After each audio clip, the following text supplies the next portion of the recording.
Buenas noches, bienvenidos y bienvenidas todos. Hoy vamos a presentar el libro de Héctor Díaz Polanco, El Gran Incendio, la rebelión de Tehuantepec. No he tenido, como hubiese querido, la oportunidad de leerlo porque, a pesar de que Héctor y yo nos vemos con mucha frecuencia, bueno, para vivir en una ciudad como esta creo que con bastante frecuencia, resulta que quedamos en vernos 3 veces para entregarme el libro y las 3 veces se presentaron cosas que nos impidieron vernos. Después yo me fui a Venezuela y él se fue a Chile, en fin. No he leído el libro en el sentido ortodoxo de haber leído sus páginas, pero de este libro he hablado, ha hablado Héctor conmigo no menos de 20 veces en los últimos años, y lo que no sé casi me lo digo. Solamente voy a mencionar que el origen del libro comienza cuando el maestro Toledo, Francisco Toledo, le entrega un microfilm a Héctor con una parte de la historia. Y después Héctor, jalando de ese hilo, va desenredando el ovillo hasta llegar a este libro que estoy seguro que va a ser de gran interés. Tiene caracteres éticos, tiene un malo de la película interesantísimo, desde el punto de vista de estudiar al personaje de un conquistador, que es el que aplasta la rebelión. En ese sentido, y repito por las cosas que ellos me han hablado, porque yo no he leído el libro, pero me parece un personaje muy interesante porque no hay nada peor que no estudiar al enemigo. No hay nada peor que no conocer al enemigo.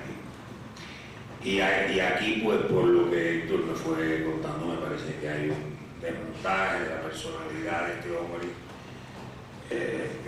tan contradictorio y que puede llegar a, de ser un hombre ilustrado, a comentar, llevar a cabo una masacre como la que se llevó a cabo al finalizar esta rebelión. Nos honran con su presencia Pedro Salmerón,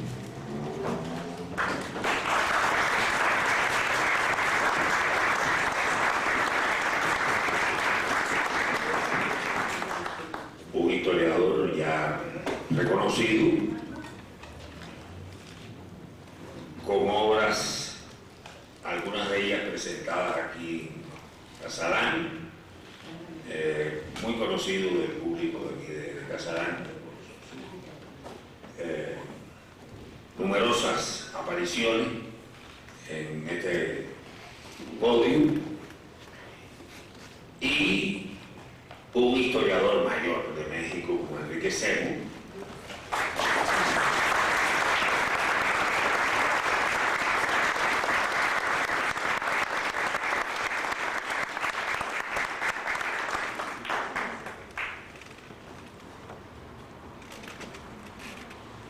y por supuesto el autor del libro, Héctor Díaz Polanco.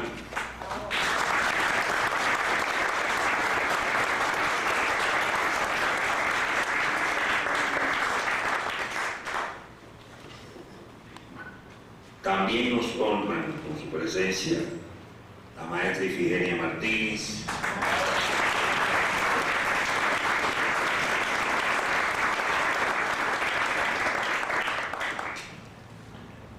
el maestro Enrique González Rojo,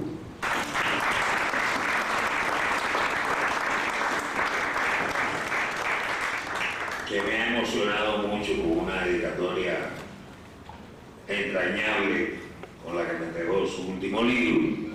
Muchas gracias, maestro. Créame que lo valoro altamente. Está con nosotros Guillermo Zamora.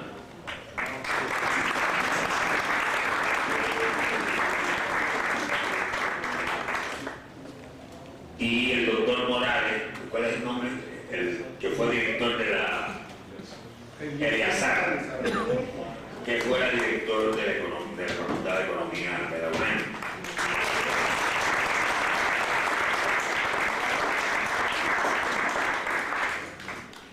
Estoy seguro que debe haber alguna otra persona digna de ser mencionada, pero en este momento no me viene a la mente, así que le ofrezco todas las disculpas del mundo.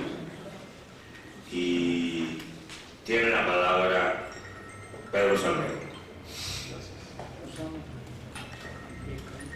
Gracias, muy buenas noches. Agradezco una vez más a Casa Lam y a Ángel Guerra la posibilidad de estar aquí, y muy particularmente a don Héctor Díaz Polanco por la invitación a presentar su libro.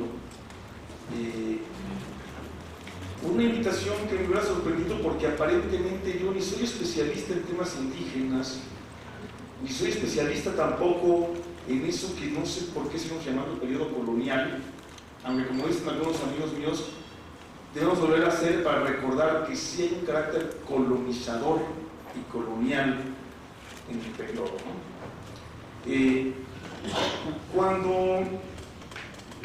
Cuando estaba leyendo el libro, estaba yo en una de mis múltiples, la mayor parte de ellas inútiles, guerras en redes sociales, y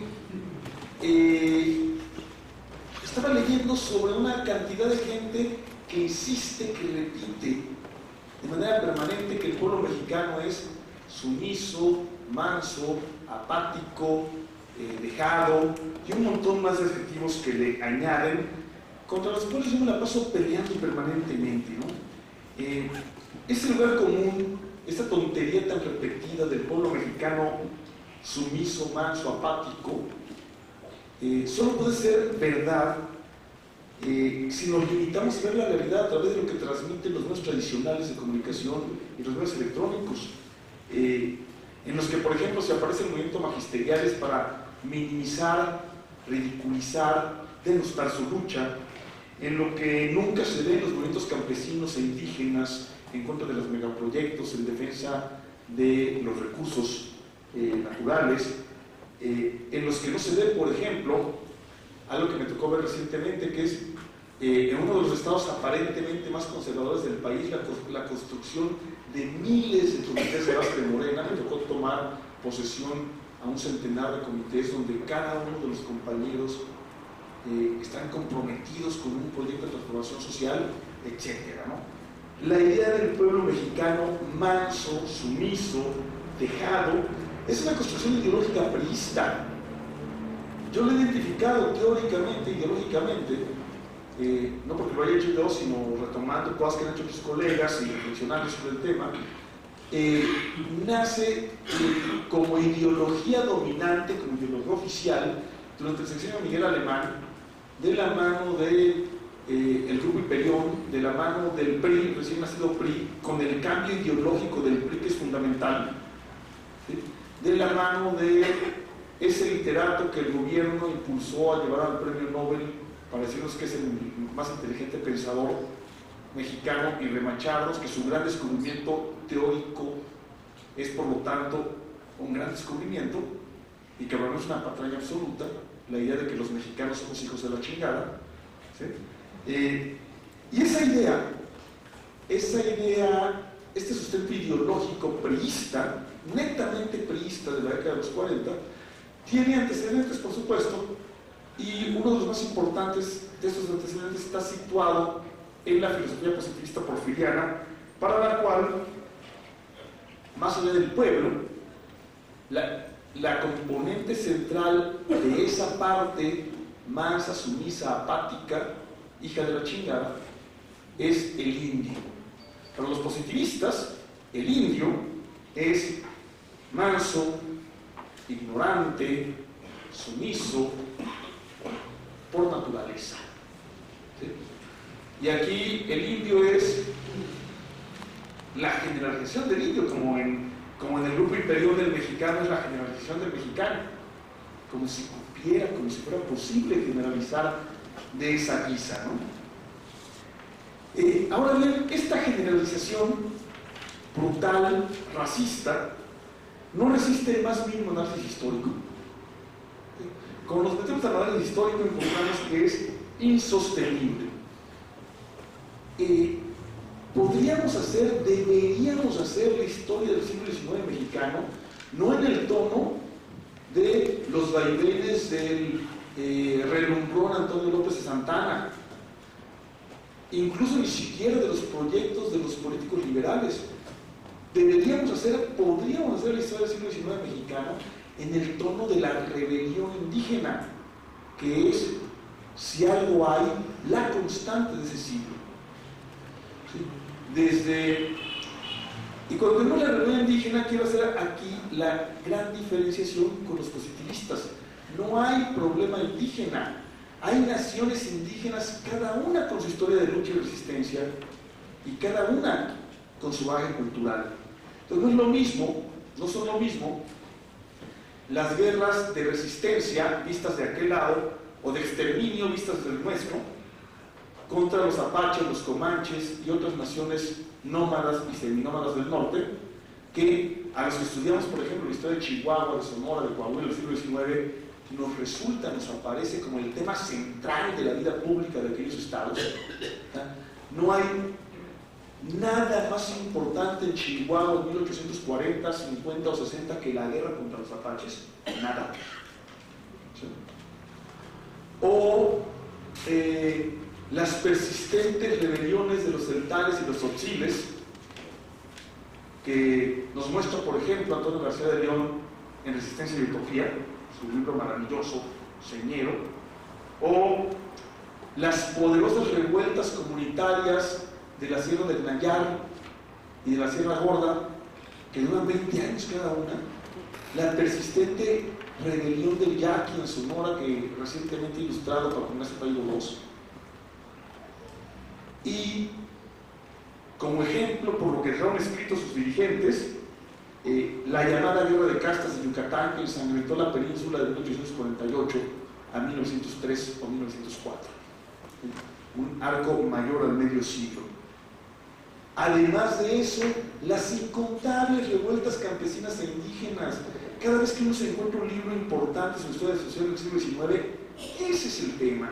Acabo de leer a Romana Falcón, por ejemplo, su libro sobre el jefe político. Aparentemente, lo que está trabajando Romana Falcón son las jefaturas políticas porfirianas en el Estado de México, y lo que hay debajo es la permanente, la constante rebeldía campesina e indígena en el Estado de México. ¿Sí? Cuando escribimos historia de Chihuahua, después de sofocados, destruidos, exterminados los apaches, vienen las rebeliones campesinas del arco del 1880-1890, que se vinculan directamente después con el villismo, y así por el estilo, ¿no? Entonces, no hay otra historia del siglo XIX mexicano que la rebeldía. Y sin embargo, cuando son la historia del siglo XIX mexicano, cuando leemos los grandes libros de síntesis, la rebelión indígena y la revolución campesina aparece en los márgenes, en la nota a pie de página, en el comentario, y recientemente la moda se ha vuelto a poner de moda explicarla de la misma manera en que le explicaban los conservadores del siglo XIX. Cuando esos ideólogos de la derecha, los que luego he llamado falsificadores de la historia, llegan a hablar, llegan a mencionar de paso estas rebeliones indígenas, estas revueltas, además de minimizar su impacto, siempre las ponen marginalmente, en nota a pie, ¿sí? Además de minimizar su impacto, las explican simplificando la explicación de los historiadores conservadores del siglo XIX, el más importante de los cuales era Lucas Alamán. Según estos historiadores del siglo XIX, durante los 3 siglos coloniales, los indios vivieron en paz cultivando sus tierras. Y la rebeldía inicia cuando los tontos liberales, cuando los estúpidos liberales, enarbolando el dogma de la igualdad jurídica, intentaron borrar de un plumazo, comillas, la sabia legislación de Indias, que implicaba tierras comunales, un solo impuesto, el tributo, responsabilidad fiscal colectiva, tribunales especiales, minoridad legal, etc., ¿no? Y esta vieja explicación conservadora es la que dan los ideólogos neoliberales, que por lo tanto, como insisto, permanentemente se revelan en términos históricos y teóricos como lo que son neoconservadores, a ver si les empezamos a decir así, que eso es lo que son. No son neoliberales, no repitan a Sarco, no repitan a Ramírez, no creo que hayan leído a Ignacio Ramírez, ¿sí? No repitan a Ponciano Arriaga, no entienden el criterio de la tierra del Cholo Campo, no, son neoconservadores, ¿sí?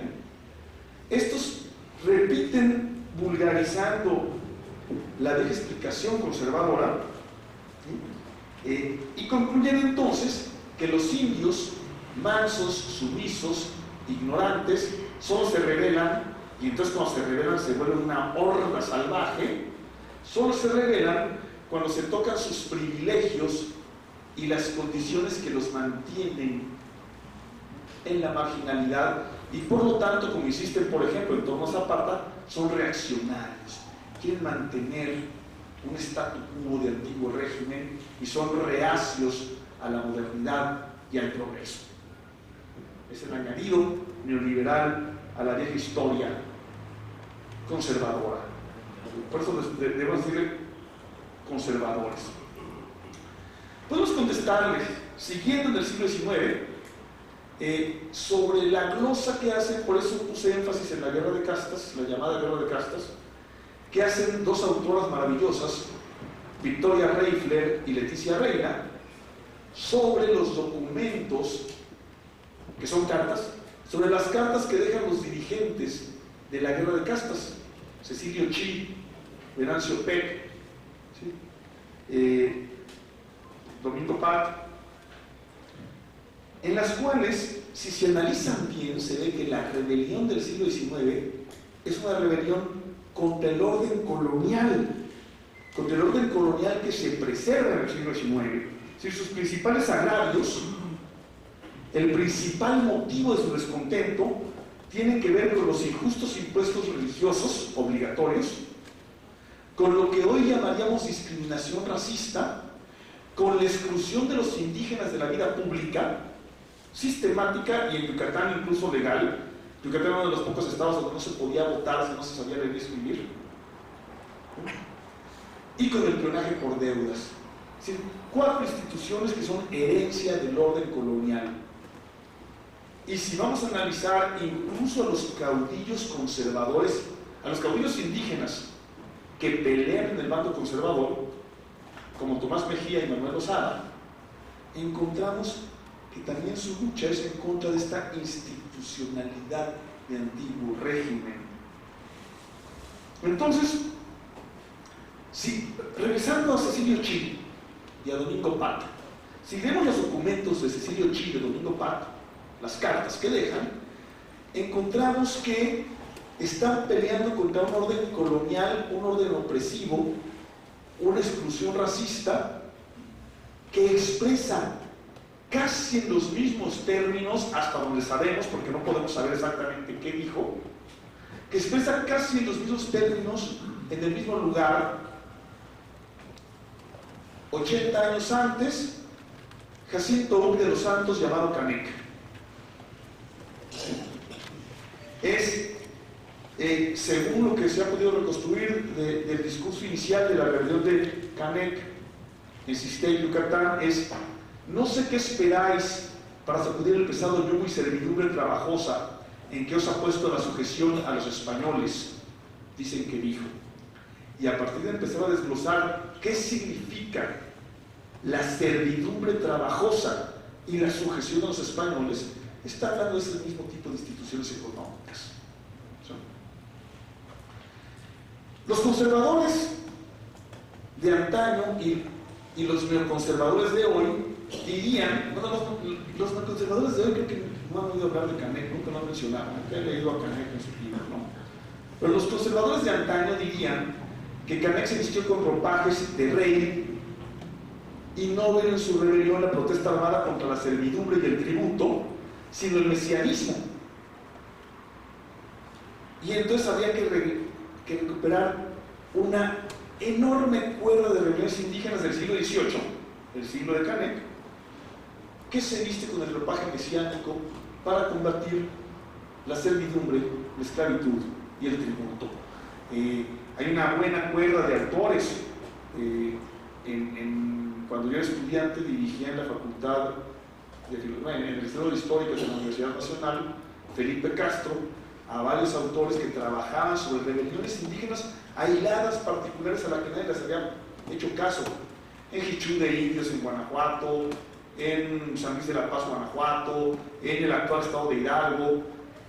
Y a partir de ahí se encuentra un hilo conductor de rebeliones que sacuden el siglo XVIII en el centro náhuatl y otomí de México, autores como Gerardo Lara, que ha ganado 2 premios Universidad Nacional con sus libros, como Raquel Huereca, como María Teresa Álvarez y Casa, que han documentado esa oleada rebelde del siglo XVIII que se viste con estos ropajes mesiánicos con los que también se viste Jacinto Canek.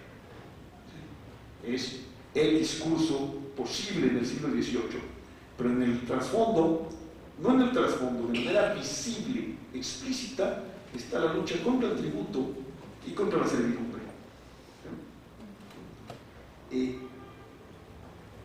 Es decir, el indio sumiso por naturaleza, el indio que vive en paz trabajando sus tierras durante los 3 siglos coloniales,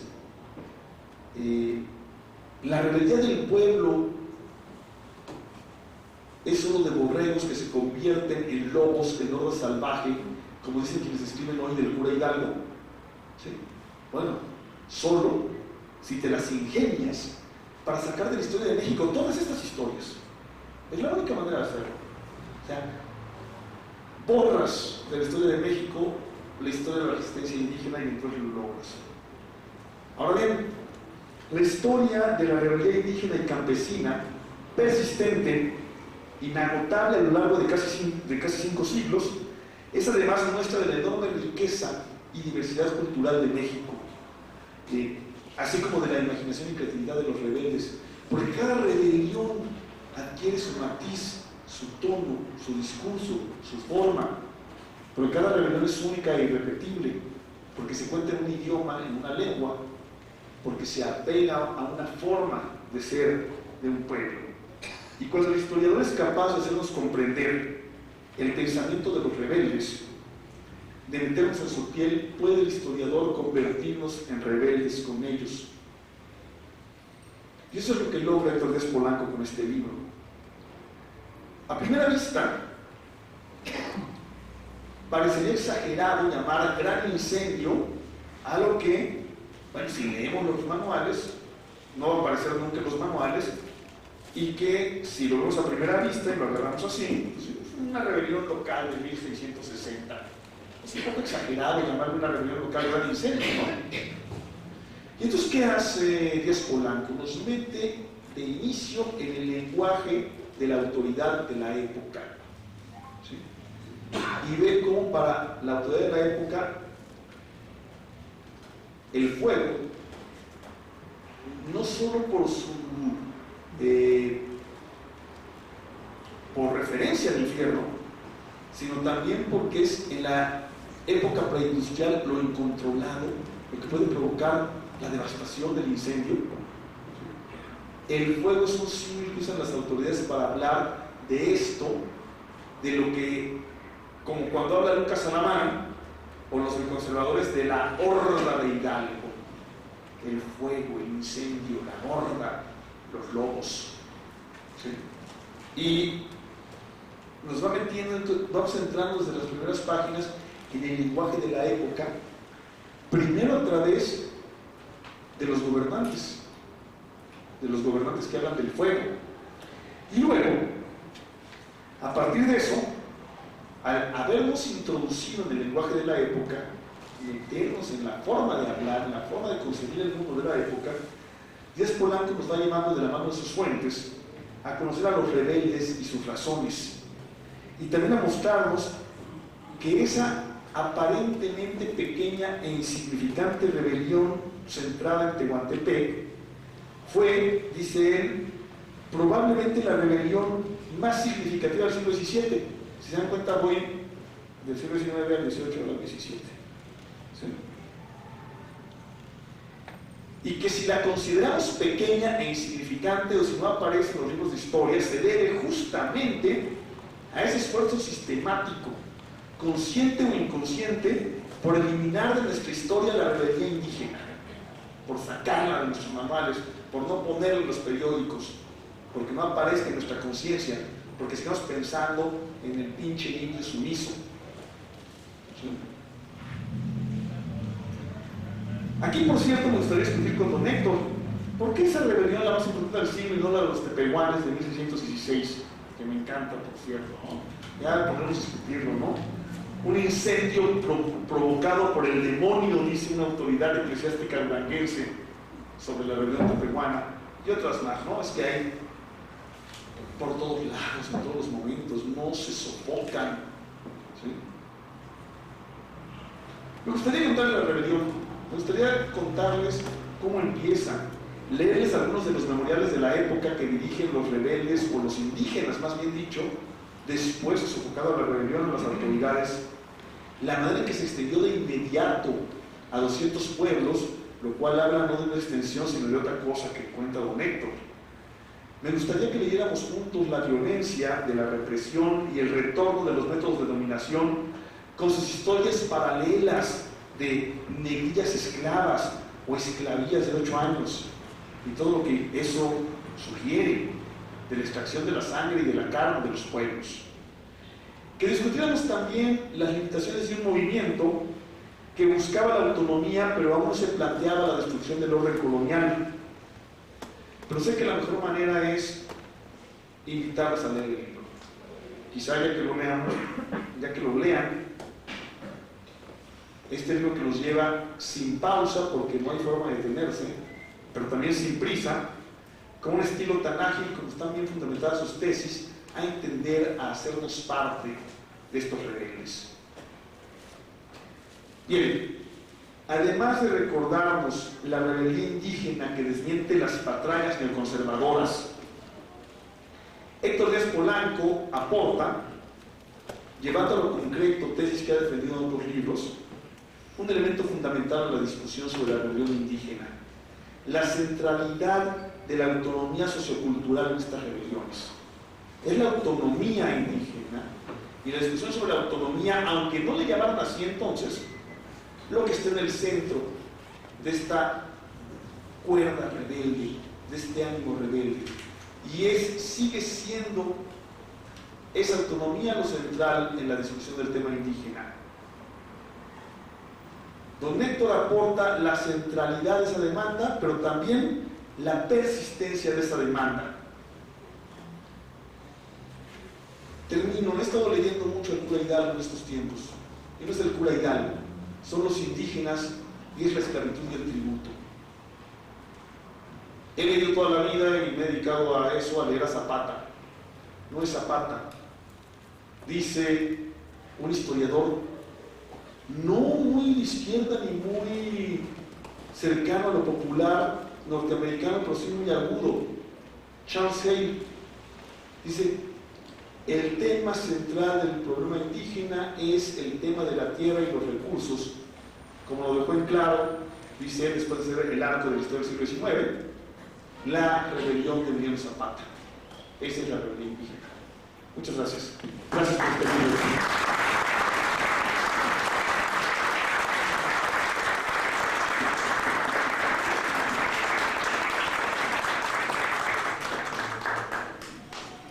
Muchas gracias a Pedro por poner en su lugar las cosas, y que esta no es, mucho menos, la única rebelión indígena, sino que forma parte de un ciclo de rebeliones indígenas que han ido cruzando la historia de México y que él pone ejemplo como su eclosión grande en la historia en la rebelión de Emiliano Zapata y los pueblos de Morelos, subrayando como siempre hay un denominador común, aun cuando no se le llame así todavía, que es la autonomía. Está con nosotros también Susana Hardy, aquí.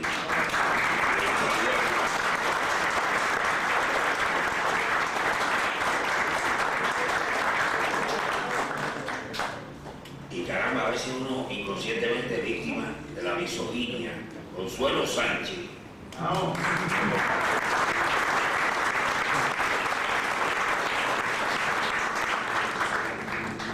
Mi amiga entrañable y compañera de vida de Héctor Díaz Polanco, activista y constituyente de Moreno.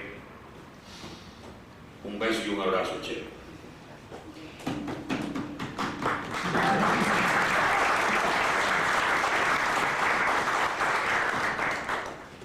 Tiene la palabra el maestro Enrique Sena, por favor.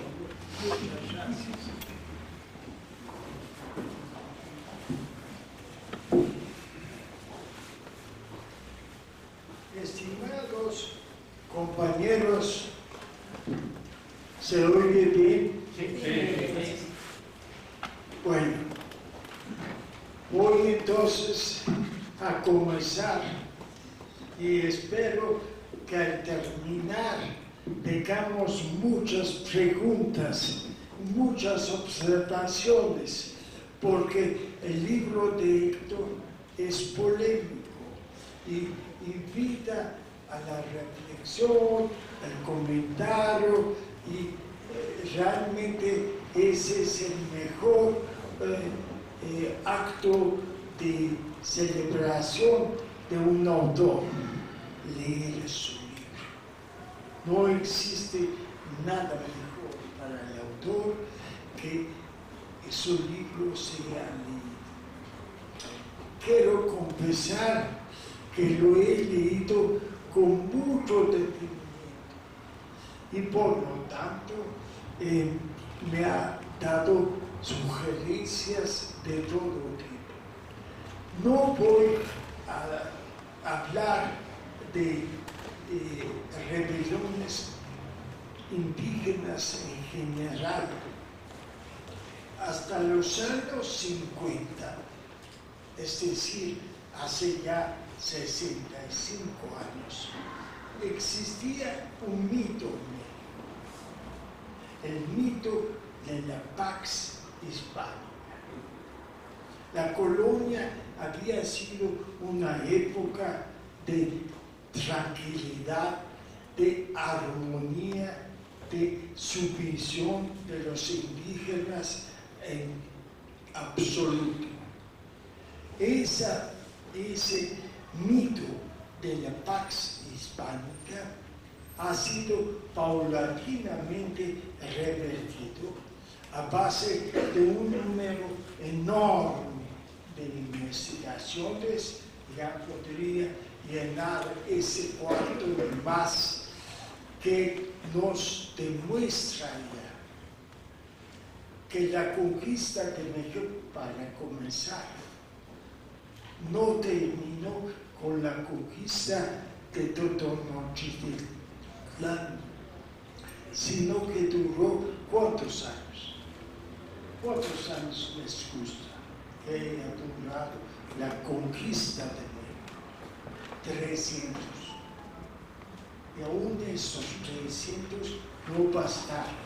Hemos salido aquí como en pleno siglo XIX y más bien en la segunda mitad del XIX, todavía las guerras en el norte contra comanches, contra apaches, contra sioux, seguían siendo tema principal.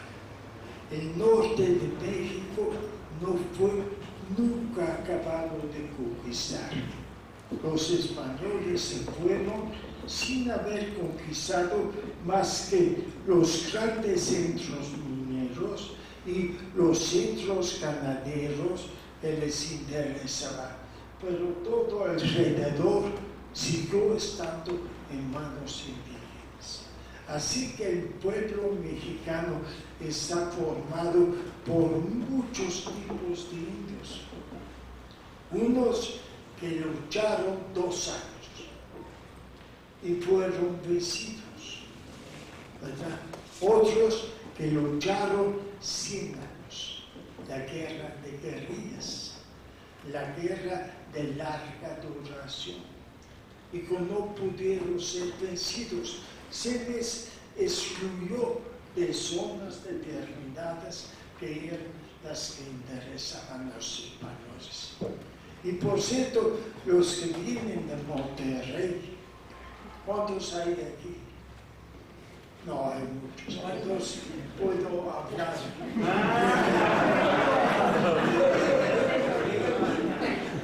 Monterrey, en el año de 1860, era un poblado de 14.000 habitantes. 14.000 habitantes. Monterrey se hizo grande durante el porfiriato. Terminó con más de 150.000 habitantes. Pero esos 14.000 habitantes, ¿a qué se dedicaban? A cazar indios y a venderlos como esclavos. Así comenzó la burguesía regiomontana. Monterrey era un gran centro de venta de esclavos, porque eso sí, demanda de esclavos para las minas como complemento del trabajo libre siempre hubo. Otra cosa que les quiero decir, esas investigaciones que han hecho fundamentalmente gente nuestra y también, hay que decirlo, norteamericana y de otras nacionalidades sobre los indígenas en la colonia, arrojan una cosa muy interesante. Siglo XVIII, el último de la colonia, ya tenemos una lista de 102 rebeliones indígenas, es decir, más de una al día, rebeliones de diferente intensidad. Pero una rebelión quiere decir la guerra de independencia fue precedida y preparada por una levantisca de indios crónica que duró 100 años. Eso tampoco no se investiga suficientemente. Por eso el libro de Héctor viene a agregarse a esa magnífica literatura que tenemos con una plaza de honor.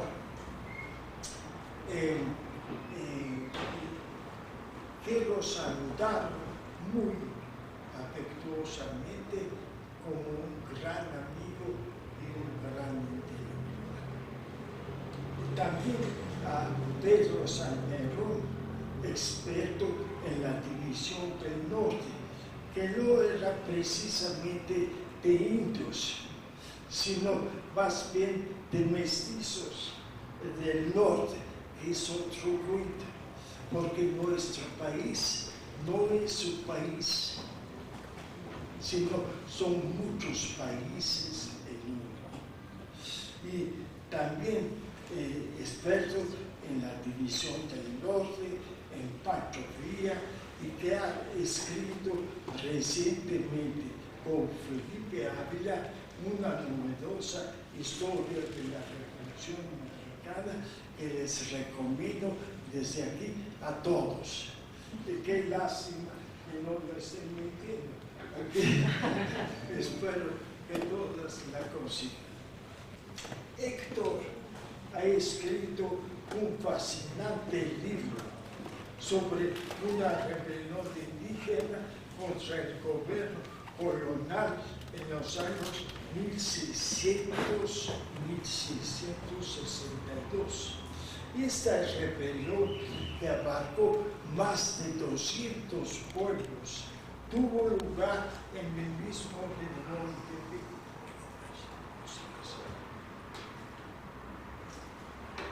Primero, unas palabras sobre el paisaje.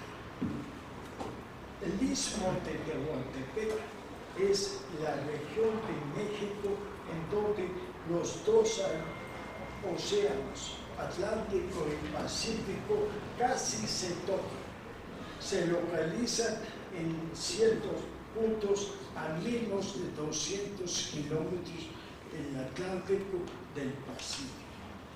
La región es de una abundancia natural y de una naturaleza verdaderamente impresionante. Y son famosas sus mujeres, que hasta hoy son luchadoras. Por ejemplo, es también en la región de varios centros de lucha ahora, ¿verdad? Los sucesos que relata Héctor son sobre todo en la parte de Oaxaca del mismo de Tehuantepec. La rebelión se inició con un movimiento contra un alcalde mayor.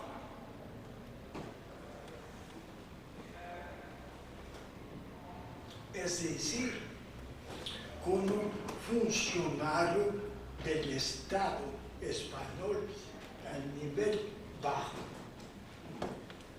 El alcalde mayor, que se llamaba Juan de Avellán. ¿Cómo fue la rebelión?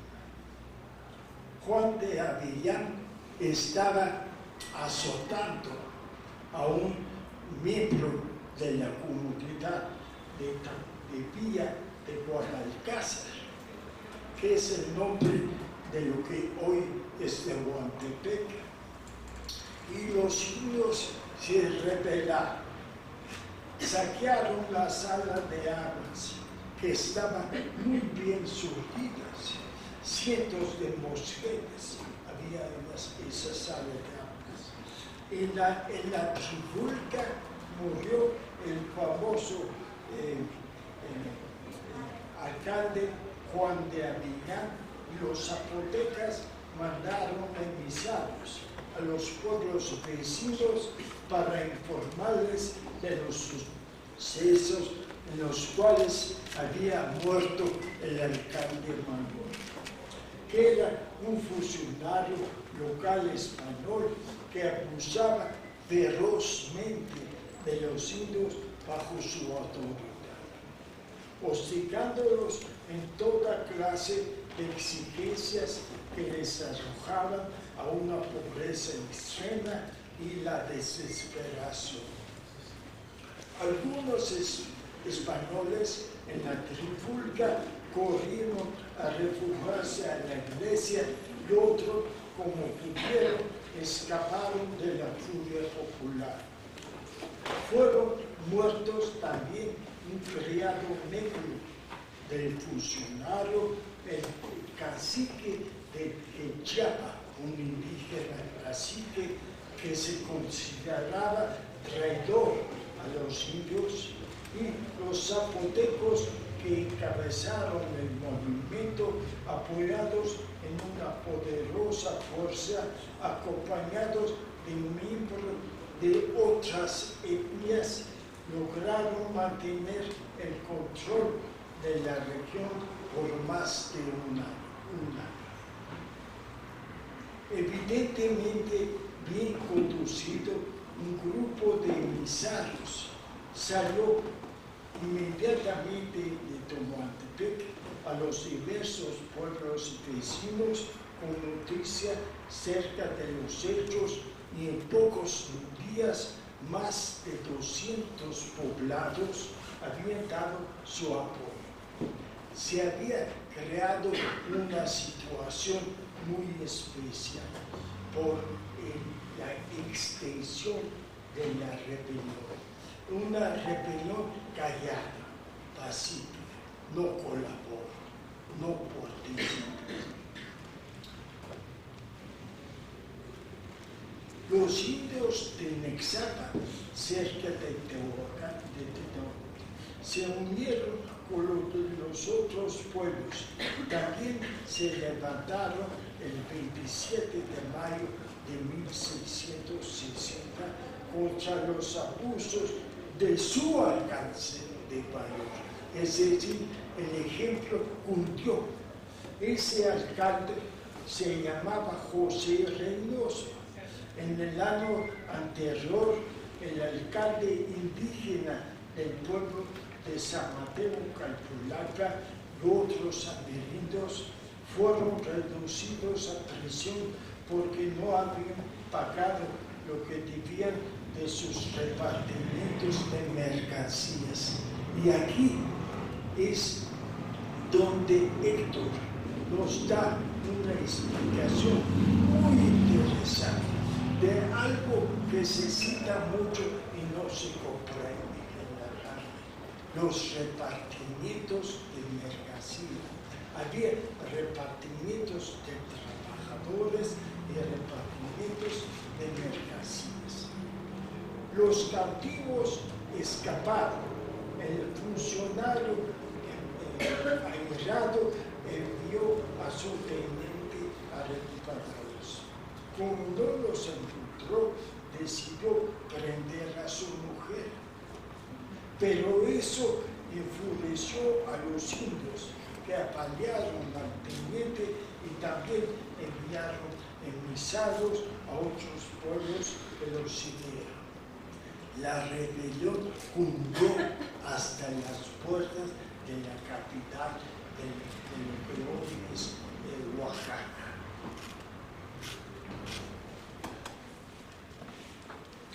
No existe, no lo conocemos, amigos, un pliego pedidor, como ha sucedido en otras ocasiones, que tenemos los pliegos pedidores de los indígenas o de los cimarrones negros, por ejemplo, de Veracruz, que elaboraron un pliego pedidor muy exacto. En todo caso, no lo conocemos, pero de diversos informes del obispo de Oaxaca, Alonso Cuevas Dávalos, se describe la angustiosa situación de los indios locales. Dice que cada día se veían despojar de sus bienes y de sus pobres cosas, hostigado con cruelísima violencia en las tareas lucrativas que ha inventado el ansia del alcalde, reduciendo a castigos, cárcel y azotes cualquier defecto en la obediencia a sus contrataciones. Veo a estos tristes hijos míos, dice el obispo, porque deben de recordar una cosa: por más salvaje que fuera el gobierno colonial, había en él hegemonía y violencia. Es decir, ganar la conciencia de los dominados. No todo era fuerza y no todo era violencia. Y sin esa hegemonía, que muchas veces existía gracias a los sacerdotes, gracias a los religiosos, que defendían a los indígenas frente a gobernadores como Avellán, se podía contar con una aceptación del sistema colonial. Las demandas de los rebeldes, como explica Héctor, tenían 3 puntos fundamentales: el cese de las prácticas comerciales que realizaban los alcaldes mayores y corregidores, generalmente conocida otra vez como repartimientos de mercancías. No tengo suficiente tiempo y no voy a pasar a describir la explicación que da Héctor del repartimiento de mercancías, pero voy a aprovechar cualquier pregunta para explayar si algo de interés les causa el tema. En segundo lugar, los pueblos reivindicaban el derecho de elegir libremente a los cabildos de sus repúblicas. Cabildos que generalmente duraban un año en función y cada año eran reelectos por los miembros de la comunidad. Elegir los cabildos sin la intromisión de los gobernadores provinciales españoles. Y en tercer lugar, la suspensión de las diversas formas y extralegales de exportación de sus excedentes practicados por los gobiernos locales, los funcionarios menores, tales como cobro excesivo e indebido e imposición de multas. Paz del mundo, fines del mundo, te sientas del mundo, no te sientas también del mundo. ¿Verdad? Esas eran cosas totalmente ilegales y sin embargo se acostumbraron.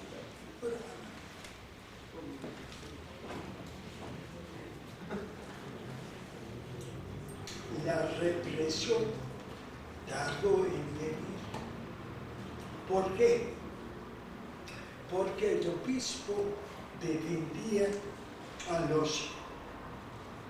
La forma como se dirigían los sacerdotes a los indios era estos pobres miserables, estas almas que están a punto de perderse, esa forma despectiva, pero las defendieron y por eso la represión tardó un año.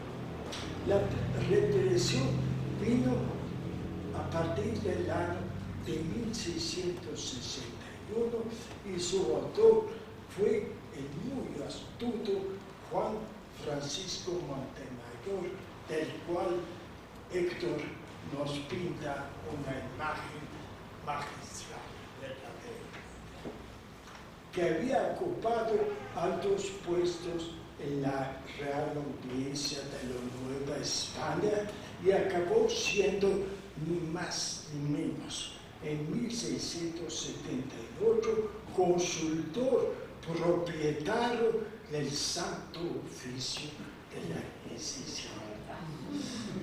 Entonces, de él se puede esperar todas las astucias y todas las triquiñuelas del dominio.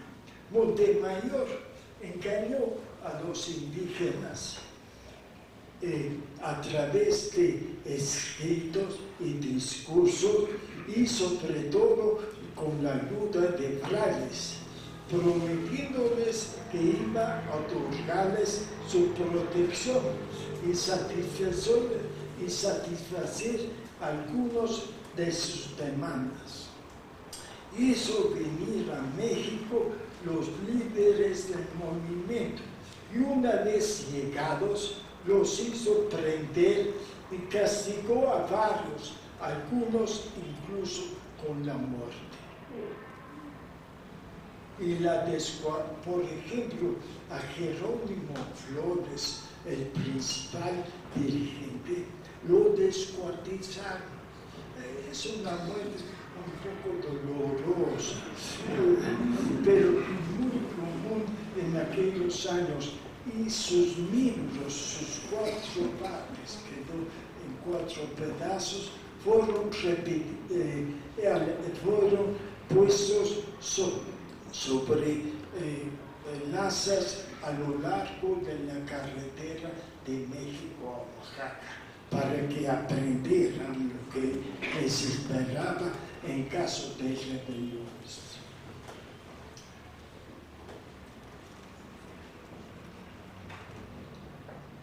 Otros, como Fabián Mendoza y Lázaro Misi, también fueron castigados, pero no muertos. La situación de los amerindios cambió poco.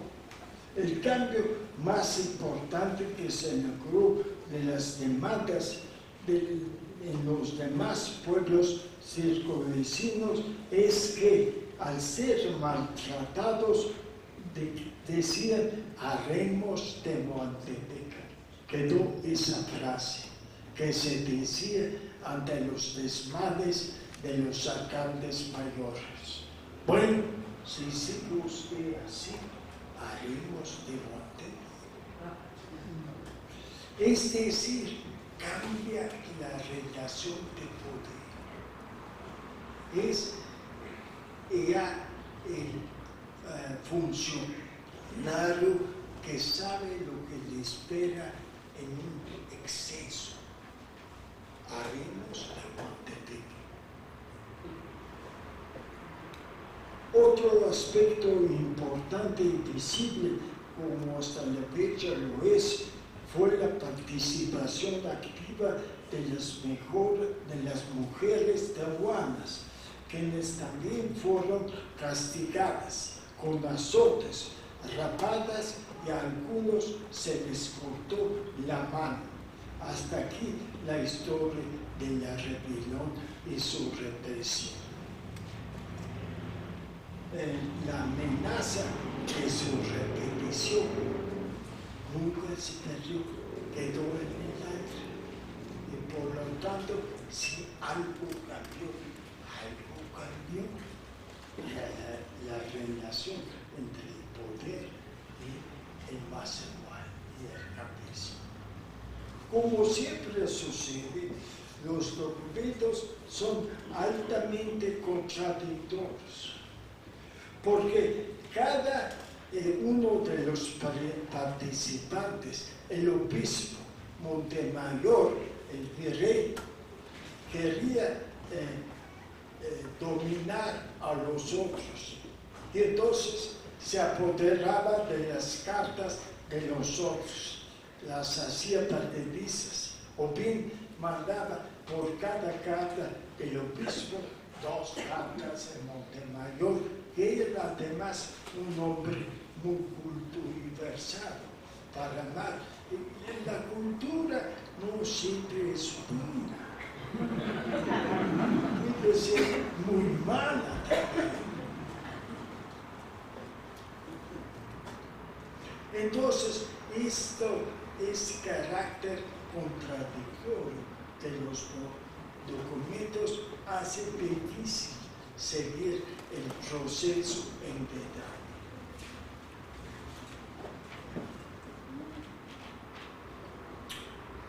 Voy a saltarme la parte sobre el repartimiento de mercancías, pero aquí está para el que quiera.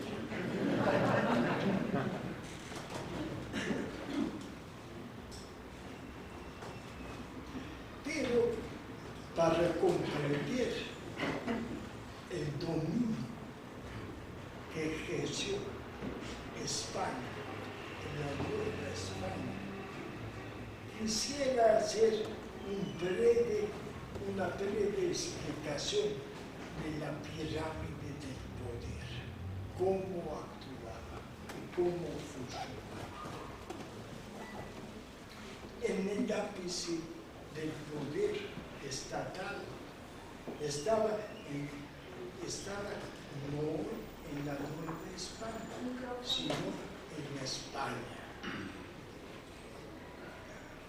en la persona del rey y el Consejo de Indias.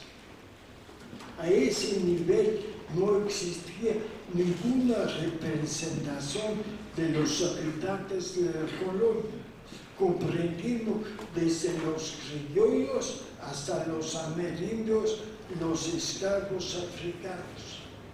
Eran puros cachupines.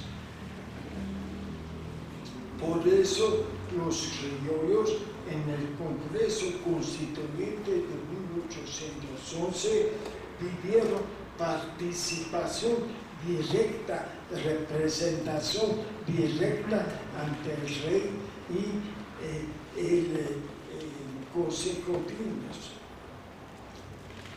Luego venían debajo del rey el rey y la audiencia de la Nueva España, que estaban íntegramente compuestos de peninsulares. No había un solo criollo, es decir, español, nacido aquí. Después venían las autoridades españolas a nivel local, que estaban representadas por una institución ibérica de origen monárquico, el corregimiento. Ya desde 1531, o sea, 20 años después de iniciada la conquista, la audiencia nombró más de 100 corregidores que existieron hasta el fin de la colonia. También entre ellos, a que no saben quién predominaba, los venezolanos. Había algunos religiosos también, pero muy pocos. Comprendan una cosa, para entenderla. Incluso en el momento de la reducción de la población india, que se fue muriendo a un ritmo verdaderamente increíble, incluso en el momento en que había menos indios el principio del siglo XVI, cercano a los sucesos que describe Héctor, había 1.600.000 indios, por los cuales había 200.000 españoles, criollos y peninsulares, es decir, uno por cada 10 indios, y es en algunos lugares como Oaxaca misma, como Chiapas, no era un criollo o español por cada 10, sino uno por cada 100. Esa es la relación. Es obvio que los españoles no podían gobernar por sí mismos a la población. Entonces tuvieron que recurrir a los indios mismos. A nivel de los pueblos indios,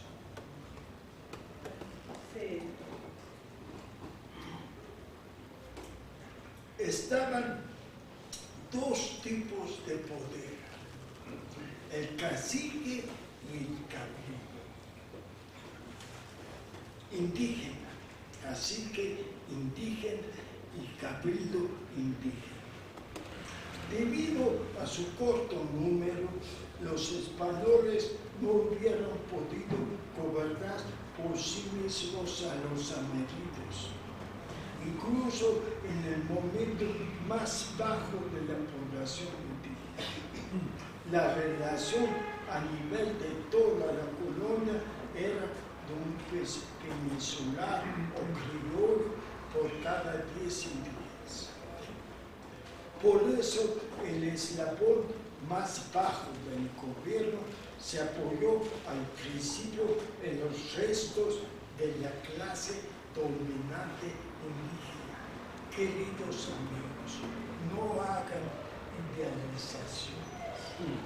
La sociedad indígena el centro y el sur era una sociedad de clases, en la cual los más iguales, o sea, los campesinos, aceptaban el poder de los nobles indígenas, los pipí.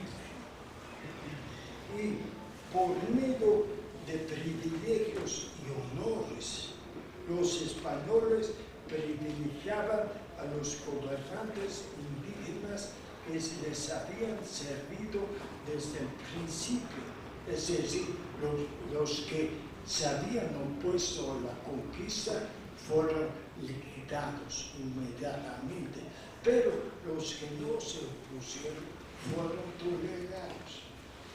Se les dejó su propiedad a los nobles indígenas, se les dejó su poder sobre los más iguales, sobre los campesinos.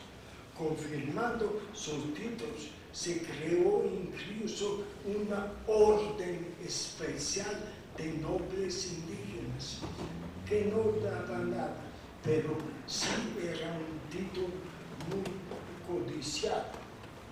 Y se aprobaban sus propiedades en tierras y vasallos. Entonces, tenemos dos poderes. Uno que viene todavía de la nobleza india, es decir, de la relación anterior. Esos nobles pepilti, como se llamaba, no eran elegidos, eran por descendencia, simplemente. Ese se llamó, poco a poco se quitaron los nombres indígenas y se les llamó caciques. Y los otros miembros de la comunidad que formaban el gobierno, el cabildo indígena, eran electos, pero su poder era más bien hacia el interior del pueblo, más hacia el exterior. Hacia el exterior, la figura del cacique jugaba un papel muy importante. ¿Les parece conocido eso? Ahora, miren ustedes, amigos míos, el cacique es un personaje maravilloso, maravilloso. El que parte y reparte se queda con la mayor parte. El cacique representaba a la comunidad ante los españoles y al poder español ante la comunidad. Y sabía usar esa oposición aparentemente imposible para quedarse con propinas de ambos lados, propinas burjosas que podrían significar su ingreso a las formas de vida europeas. Eso del cacique hasta hoy funciona a las mil maravillas. Yo diría, pero no puede ser que todos se estén de acuerdo, que el gobierno actual de México es un cacique de México hacia los Estados Unidos. Maneja todo lo que ha habido a través del acuerdo comercial. Por ejemplo, producimos 600,000 carros al año. Todas las riquezas de eso y de muchas otras cosas se quedan la mayor parte en las manos del cacique. Y a los más iguales, los obreros, les da el mínimo 6,000 pesos es el sueldo del trabajador mejor pagado en la industria de los automóviles. Yo quiero preguntar cómo se vive con 6,000 pesos al mes con la familia. Con el resto, que hay mucho, se queda el cacique, la magia en el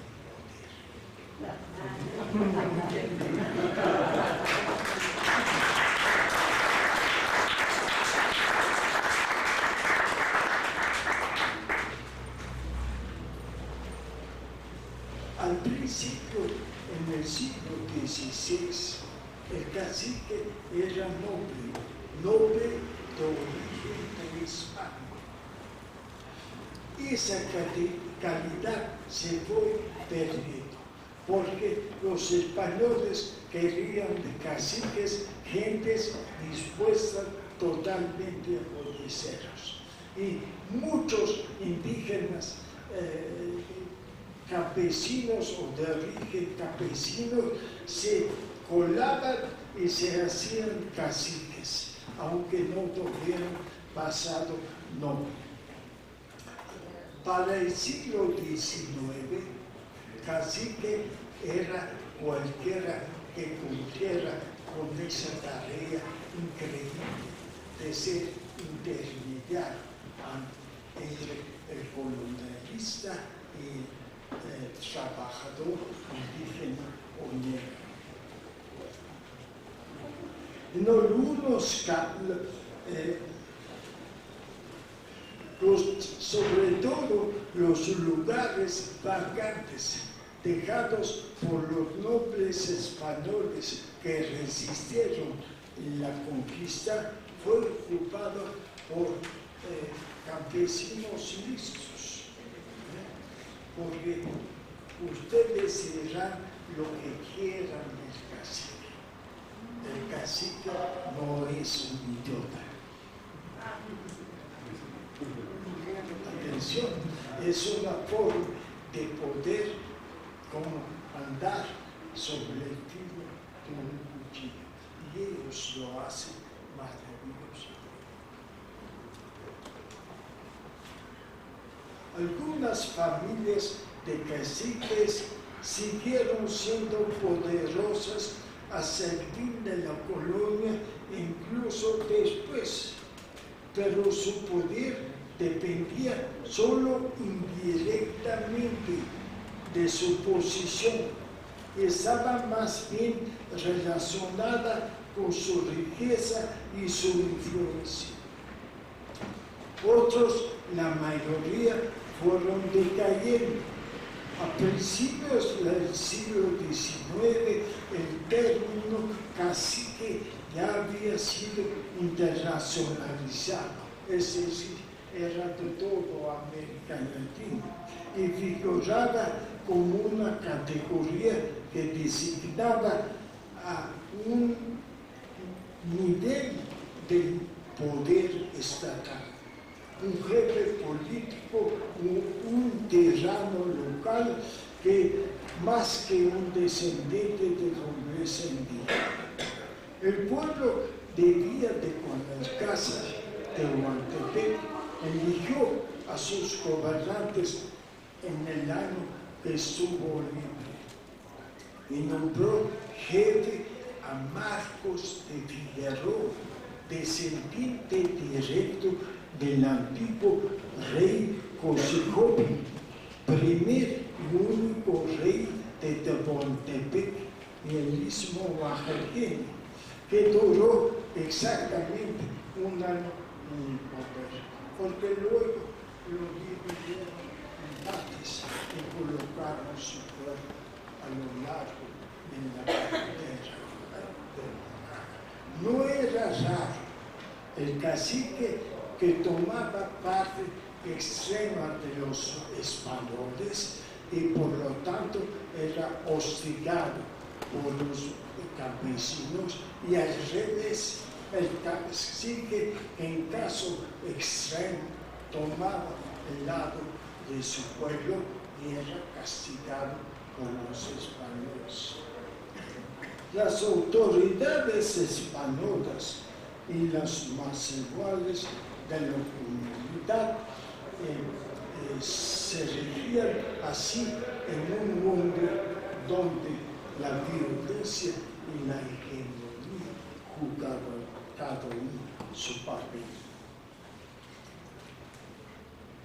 No hay regla para la conducta que era la típica del mediador que parte y reparte.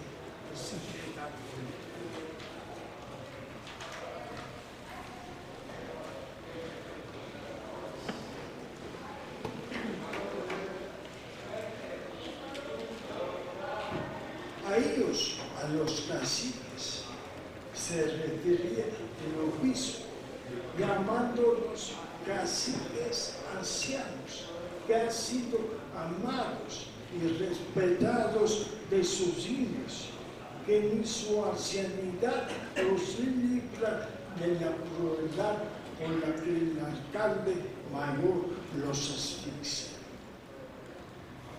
La comunidad ameríndia provenía de una sociedad de clases prehispánica y pasó a una sociedad de clases. Me refiero al indígena de la región central, es decir,